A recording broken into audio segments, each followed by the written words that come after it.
They stopped it. They stopped the warring chieftaincy. It came back in '76 in Matai Mohammed's government, where in Anambra State they now said that we want to now have more access to people beyond local government. So they put back in the warring chief, as not called warring chief, but then it's for the Eze, right? And that's how. And then a lot of the warring chiefs that were there before now claim I'm supposed to be the Eze because I used to be warring chief, or my family used to be warring chief.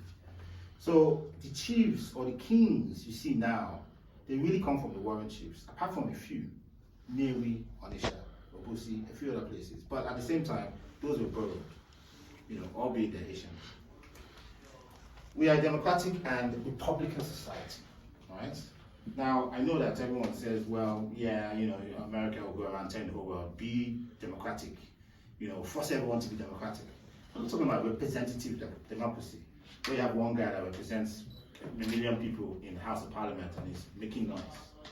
No, we're talking about actual democracy, whereby the seat of government is actually the Munda. It's not like today where you have local government area and everything. That's all Western stuff. In those days, it was the Munda that was the seat of government. Yes, beyond the Munda, I am what the village, right? The Obe or your bigger clan. And where's the Obodo? That's true. And the Obodo is really the autonomous community as a whole. True. But the real decisions were made, 95% of decisions were made was at the Munda level.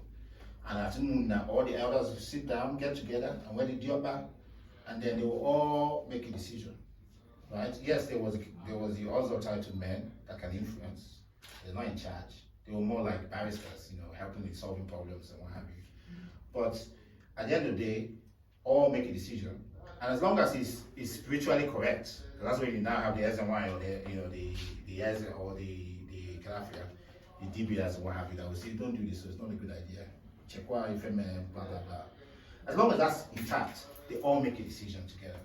In reality, the decisions are normally made by those who can speak well. If you stand up, comport yourself, and then you pull some deep inu, and then you now just say something very nice. Everyone will just agree. Decisions made.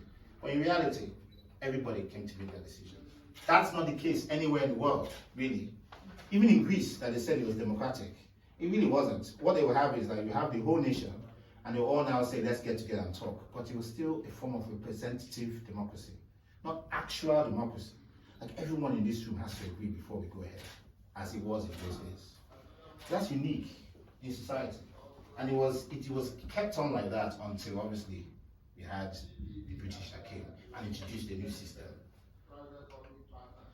Now, a lot of people think that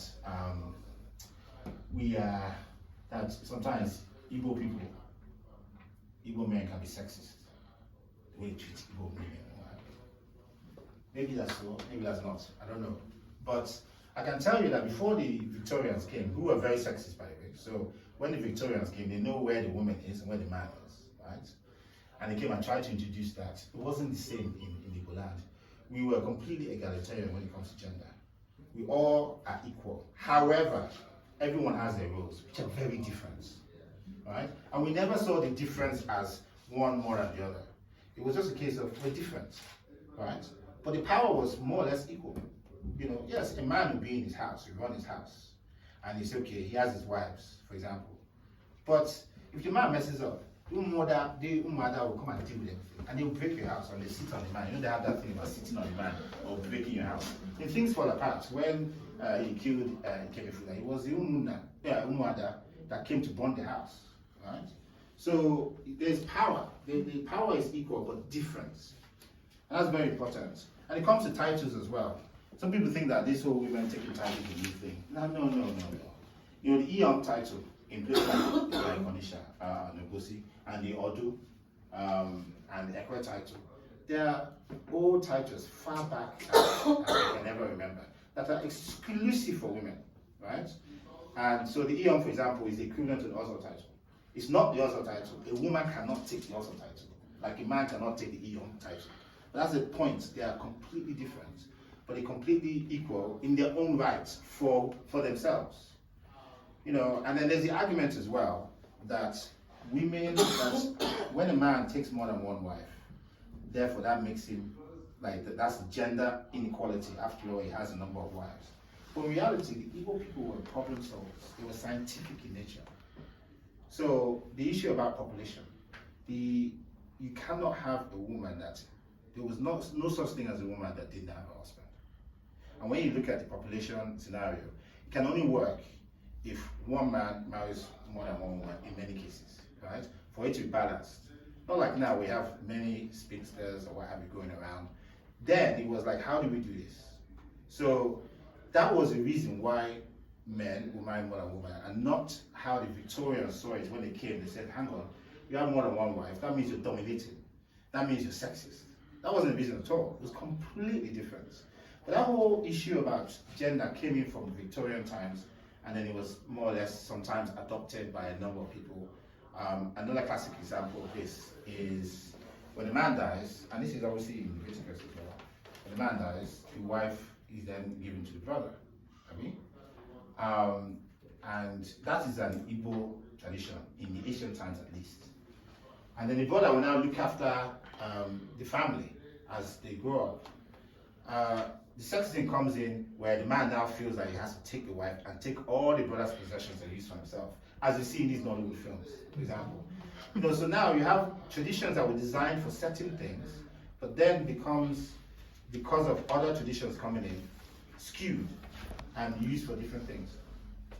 But an egalitarian society is very unique in the world. Most societies around the world will see men as above women.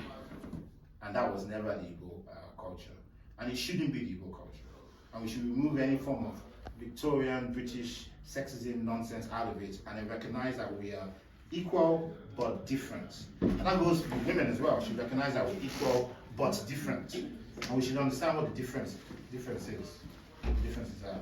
So for example, in the past we had as we know, the markets are very sacred, and the markets belong to the women. The farm belongs to the men in those days, right? And the market will have its own deity.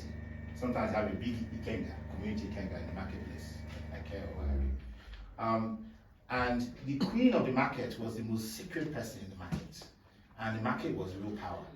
And so in Onisha, you had the Omu of Onisha, who was massive, big queen.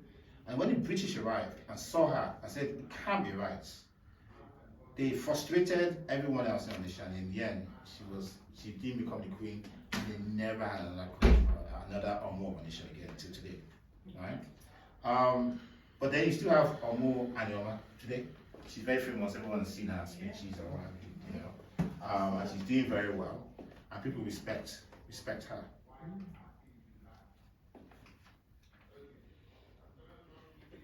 This is not working again. Okay. So we are obviously an entrepreneurial society. That's obvious, right? Every Igbo man